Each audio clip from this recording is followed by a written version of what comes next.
Hi hello friends, welcome back to our channel. ನಿನ್ನೆ ಜೊತೆ ನನ್ನ ಕತೆ ಒಂದು ಸೂಪರ್ ಡೂಪರ್ ಸಂಚಿಕೆ ನೋಡ್ಕೊಂಬರೋಣ. ಸಂಚಿಕೆ ನಿಜವಾಗ್ಲೂ ತುಂಬ ಚೆನ್ನಾಗಿದೆ. ಸಂಚಿಕೆ ಆರಂಭದಲ್ಲಿ ಏನಾಗುತ್ತೆ, ಭೂಮಿ ಟ್ರೈನಿಂಗ್ ಸೆಂಟರ್ಗೆ ಹೋಗ್ತಾಳೆ. ಈ ಕಡೆ ನಮ್ಮ ಅಜಿತ್ ಅವರು ಕೂಡ ಊಟ ಮಾಡದೆ ಕೂತ್ಕೋತಾರೆ. ಅಮ್ಮ ಇಷ್ಟು ಕಷ್ಟಪಟ್ಟು ಊಟ ಮಾಡಿಸ್ತಾರೆ ಅಂತಂದರೆ ಅದು ಹೇಳೋಕ್ಕಾಗೋದಿಲ್ಲ. ಆಮೇಲೆ ಇನ್ನೊಂದು ಟ್ವಿಸ್ಟ್ ಕೂಡ ಇದೆ ಇಲ್ಲಿ. ಏನಪ್ಪ ಅಂತಂದರೆ ಈ ವಿಡಿಯೋದಲ್ಲಿ ಹೇಳ್ತೀನಿ.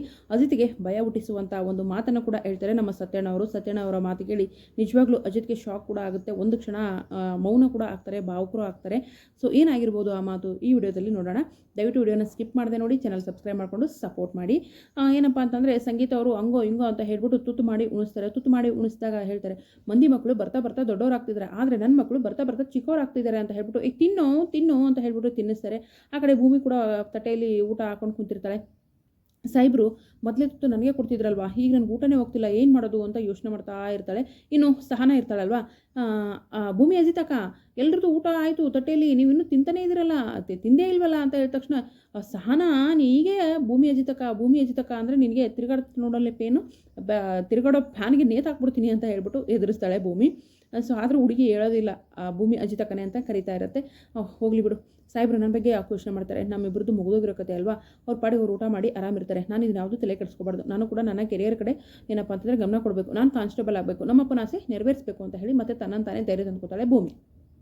ಈ ಕಡೆ ಅಜಿತ್ ಕೂಡ ಭೂಮಿನ ನೆನೆಸ್ಕೊಂಡು ಊಟ ಮಾಡದೆ ಕೂತಿರ್ತಾರೆ. ಅವರಮ್ಮ ಹೇಗೋ ಊಟ ಮಾಡಿಸ್ತಾಳೆ. ಇನ್ನು ಈ ಅಂಜು ಮತ್ತು ನಚ್ಚಿ ಕೂಡ ಏನಪ್ಪ ಅಂದರೆ ಸ್ಪೂನಲ್ಲಿ ತಿಂತಾ ಇರ್ತಾರೆ. ಅಲ್ಲ ಕಣೆ, ಅವನಿಗೇನೋ ಕೈ ನೋವಾಗಿದೆ, ಸ್ಪೂನಲ್ಲಿ ತಿಂತಾ ಇದ್ದಾನೆ, ನೀನ್ಯಾಕೆ ಸ್ಪೂನಲ್ಲಿ ತಿಂತಾ ಇದೆಯಾ, ಕೈಯಲ್ಲಿ ತಿನ್ನಬೇಕು ಊಟ ಅಂದ ತಕ್ಷಣ ಅಂಜು, ನನ್ನ ಕೈಯೇ ನೋವಾದರೂ ಪರವಾಗಿಲ್ಲ, ನಾನು ನಮ್ಮ ಅಣ್ಣತೆಯ ಥರ ನಿನಗೂ ಕೂಡ ಮೊದಲೇ ತುತ್ತು ಸ್ಪೂನಿಂದನೇ ತಿನ್ನಿಸ್ತೀನಿ ಅಂತ ಹೇಳಿ ತಿನ್ನಿಸ್ತಾರೆ. ಇನ್ನು ಅಲ್ಲ ಕಣೆ, ನೀನು ಸ್ಪೂನಲ್ಲಿ ತಿನ್ನು ಅಂತ ಇವನೇ ಹೇಳ್ತಾರಲ್ಲ ನನ್ನ ಮಗ ಅಂದ ತಕ್ಷಣ, ಏನು ಮಾಮ್ ನೀನು ಎಲ್ಲಷ್ಟಕ್ಕೂ ಒಳ್ಳೆ ಕೆಲಸ ಮಾಡಿದ್ರೆ ಅಣ್ಣ ಗುಡ್ಡು, ಯಾವುದೇ ಕೆಟ್ಟ ಕೆಲಸ ಮಾಡಿದ್ರು ಅದು ನಾನೇ ಮಾಡಿರ್ತೀನಿ ಅಂದ ತಕ್ಷಣ ಹ್ಞೂ ಕೊಡೋ ಅಂತ ಹೇಳ್ಬಿಟ್ಟು ಅಜಿತ್ ಮತ್ತು ನಚ್ಚಿನ ಹೋಲಿಕೆ ಮಾಡಿ ಸಂಗೀತಮ್ಮನವರು ಅಲ್ಲಿ ಒಂಚೂರು ಬೈತಾರೆ. ಊಟ ಎಲ್ಲ ಮುಗಿಯುತ್ತೆ.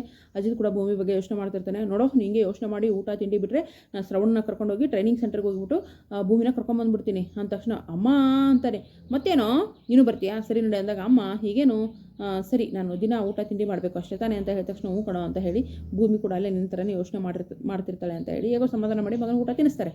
ಆ ಕಡೆ ಭೂಮಿ ಕೂಡ ತಾನೇ ಸಮಾಧಾನ ಮಾಡ್ಕೋತಾಳೆ. ಅವಳಿಗೆ ಯಾರೋ ಸಮಾಧಾನ ಮಾಡೋರು ಇರೋದಿಲ್ಲ. ಇದೆಲ್ಲ ಆಗುತ್ತೆ. ಈ ಅಂಜು ಏನು ಮಾಡ್ತಾಳೆ, ಹೆಂಗಾರ ಮಾಡಿ ನಚ್ಚಿನ ಬುಟ್ಟಿಗೆ ಹಾಕೋಬೇಕಲ್ಲ, ಪ್ಲ್ಯಾನ್ ನಂಬರ್ 1 ಎಕ್ಸಿಕ್ಯೂಟ್ ಮಾಡೋಕೆ ಹೋಗ್ತಾಳೆ. ಹೆಂಗಪ್ಪ ಅಂತಂದರೆ ನಚ್ಚಿ ಯೋಚನೆ ಮಾಡ್ತಾ ಹಾಕ್ತಿರ್ತಾಳೆ. ಅಂಜು, ನಾನು ಕೂಡ ಬೆಳಗ್ಗೆಯಿಂದ ಗಮನಿಸ್ತಾ ಇದ್ದೀನಿ, ಯಾಕೆ ನೀನು ಅಷ್ಟೊಂದು ಡಲ್ಲಾಗಿದೆಯಲ್ಲ ಅಂತ ಕೇಳ್ತಾನೆ ಪಾಪ ನಚ್ಚಿ. ಆಗ ಇವಳೇನು ಮಾಡ್ತಾಳೆ, ಡೌನ್ ನನ್ನ ಮಗಳು ಅಂತಲೇ ಹೇಳ್ಬೋದು.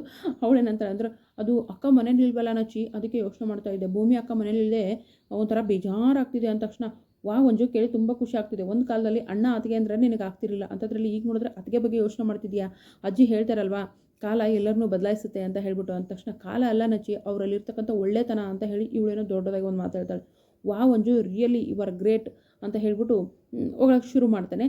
ಸೊ ಆಗ ಇವಳೊಂದು ಮಾತು ಹೇಳ್ತಾಳೆ, ಆದರೂ ಅತ್ತೆ ಹುಷಾರಿಲ್ದಾಗಿಂದ ನಾನು ಅಜಿತ್ ಮತ್ತು ಭೂಮಿ ಅಕ್ಕನ ಗಮನಿಸ್ತಾನೇ ಇದ್ದೀನಿ, ಏನು ಗೊತ್ತಾ ನಚ್ಚಿ, ಅವರಿಬ್ಬರ ಮಧ್ಯೆ ಏನೋ ಪ್ರಾಬ್ಲಮ್ ಇದೆ ಕಣೋ, ನನಗೆ ಯಾಕೋ ಡೌಟ್ ಬರ್ತಿದೆ ಅಂತ ಹೇಳ್ಬಿಟ್ಟು ಒಂಚೂರು ಎತ್ಕಟ್ಟದಂಗೆ ಮಾಡ್ತಾಳೆ.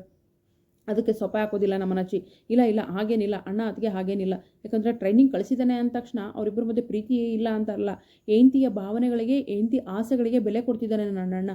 ನಮ್ಮನೇಲಿ ಸಾಕಷ್ಟು ಇದೆ, ಅಂದರೆ ಕೂತಿಂದರೂ ಖಾಲಿ ಆಗದಿರೋಷ್ಟು ಆಸ್ತಿ ಪಾಸ್ತಿ ಇದೆ, ಅವ್ರು ದುಡ್ಡು ತಂದಾಕ್ಬೇಕು ಅನ್ನೋದೇನೂ ಇಲ್ಲ ನಮಗೆ, ಅವಳ ಆಸೆಗೆ ಬೆಲೆ ಕೊಟ್ಟಿದ್ದಾರೆ ನಮ್ಮ ಮನೇಲಿ, ನಮ್ಮ ಅಣ್ಣ ಕೂಡ ಅವಳ ಹೆಂಡತಿ ಸಪೋರ್ಟ್ ಮಾಡ್ತಿದ್ದೀನಿ ಅಂತ ಹೇಳ್ಬಿಟ್ಟು ಎತ್ತಿಳಿದು ಮಾತಾಡ್ತಾನೆ. ಇವಳಿಗೆ ಅಂಜು ಕೋಪ ಬರುತ್ತೆ. ಎಷ್ಟೇ ಆಗಲಿ ನೀನು ಅವ್ನು ಬಿಟ್ಟು ಮಾತಾಡಲ್ಲ, ನೀನು ಹಿಂಗೆ ಮಾಡಲ್ಲ ಕಣೋ, ದಿನಾಲು ಏನಂತಂದರೆ ಒಡೆದು ನಿನ್ನ ಸರಿ ಮಾಡ್ತೀನಿ, ಮೀನ್ಸ್ ತಲೆಗೆ ಕೆಟ್ಟ ಪ್ಲ್ಯಾನ್ಗಳು ತುಂಬಿ ಅಜಿತ್ ವಿರುದ್ಧ ಎತ್ಕಡ್ತೀನಿ ಅನ್ನೋ ಥರ ಮಾತಾಡ್ತಾಳೆ ಈ ಅಂಜು. ಇದೆಲ್ಲ ಆಗುತ್ತೆ. ನಮ್ಮ ಸತ್ಯಣ್ಣವ್ರ ಕತೆಗೆ ಬರೋಣ. ಅವರು ಸ್ಟೇಷನಲ್ಲಿ ಹೇಳ್ತಾರೆ, ನೋಡು ಹೇಗೂ ನೀವಿಬ್ಬರು ಗಂಡ ಹೆಂಡತಿ ದೂರ ಆಗಿದ್ದೀರಾ, ನಿಮ್ಮೊಬ್ಬರ ಮಧ್ಯೆ ಏನೂ ಇಲ್ಲ, ಅಲ್ಲೂ ಕಾನ್ಸ್ಟೇಬಲ್ ಆಗಬೇಕಂತ ಸಾಕಷ್ಟು ಹುಡುಗರು ಬಂದಿರ್ತಾರೆ, ಹಂಗೇನಾದರೂ ನಮ್ಮ ಭೂಮಿಗೆ ನನ್ನ ಲೈಫ್ ಕಟ್ಕೋಬೇಕು ಅಂತ ಹೇಳ್ಬಿಟ್ಟು ಯಾರಾದರೂ ಹುಡುಗನ್ನ ಪ್ರೀತಿ ಅಂತ ಮಾಡಿ ಅವಳು ಲೈಫಲ್ಲಿ ಯಾರಾದರೂ ಬೇರೆ ಹುಡುಗ ಬಂದ ಅಂತಂದರೆ ನೀವಿಬ್ಬರು ಚೆನ್ನಾಗಿರ್ತೀರಾ, ಯಾಕಂದರೆ ಅವಳು ಮನಸ್ಸಲ್ಲೂ ಕೂಡ ನಿನ್ನ ಮೇಲೆ ಪ್ರೀತಿ ಗೌರವ ಇದೆ, ನಿನಗೂ ಇದೆ, ನೀವಿಬ್ಬರು ಒಂದಾಗಿದ್ದರೆ ಮಾತ್ರ ಚೆನ್ನಾಗಿರ್ತೀರ. ಭೂಮಿ ಏನಾದರೂ ಬೇರೆ ಹುಡುಗನ ಜೊತೆ ಮದುವೆ ಆಗಬೇಕು ಅನ್ನೋ ಕನಸು ಆಸೆ ಏನಾದರೂ ಓದ್ಕೊಂಡ್ರೆ ಆಮೇಲೆ ಹೇಳ್ತಾ ಇದ್ದೀನಿ, ತುಂಬ ಪಶ್ಚಾತ್ತಾಪ ಪಡಬೇಕಾಗುತ್ತೆ ನೀನು ಅಂತ ಹೇಳ್ತಾರೆ. ಹಂಗಂದರೆ ಅಜಿತ್ ಕುಮಾರ ಅಂತ ಬಂದಿದ್ದಾನಲ್ವಾ, ಅವನೇನಾದರೂ ಭೂಮಿ ಲೈಫಿಗೆ ಎಂಟ್ರಿ ಕೊಡ್ತಾನೆ, ಭೂಮಿ ಏನಾದರೂ ತನ್ನ ಹೊಸ ಜೀವನವನ್ನು ಕಟ್ಕೊಳ್ಳೋಕ್ಕೆ ಬೇರೆ ಹುಡುಗನ್ನ ಪ್ರೀತಿ ಮಾಡ್ತಾಳ, ಯಾಕಂದರೆ ಸತ್ಯಣ್ಣ ಹೇಳೋ ಮಾತು ಹಾಗಿರುತ್ತೆ, ಬಟ್ ಭೂಮಿ ಮಾಡಲ್ಲ ಅಂತ ನಮ್ಗೆ ಅನಿಸುತ್ತೆ. ಈಗ ಅಜಿತನ ತಲೆಯಲ್ಲಿ ಒಳಬಿಟ್ಟಿದ್ದಾರೆ ಸತ್ಯಣ್ಣ. ಹಾಗಾದರೆ ಅಜಿತ್ ಅವರು ಭೂಮಿನ ಮತ್ತೆ ಪ್ರೀತಿ ಹೇಳ್ಕೊಳ್ಳೋಕ್ಕೇನಾದರೂ ಹೋಗ್ತಾರೆ ಟ್ರೈನಿಂಗ್ ಸೆಂಟ್ರಿಗೆ, ನೋಡೋಣ. ಆಮೇಲೆ ಭೂಮಿಗೆ ಇಲ್ಲಿ ಏನಾಗುತ್ತೆ, ಅಜಿತ್ದೇ ನೆನಪು, ಇಲ್ಲಿ ಅಜಿತ್ಗೆ ಭೂಮಿದೇ ನೆನಪು. ಇವರಿಬ್ಬರ ಮಧ್ಯೆ ಏನೇನಾಗುತ್ತೋ ಕತೆ ನೋಡೋಣ. ವಿಡಿಯೋಗೆ ಒಂದು ಲೈಕ್ ಮಾಡಿ, ಚಾನಲ್ ಸಬ್ಸ್ಕ್ರೈಬ್ ಮಾಡಿಕೊಂಡು ದಯವಿಟ್ಟು ಸಪೋರ್ಟ್ ಮಾಡಿ. Thank you so much. Bye.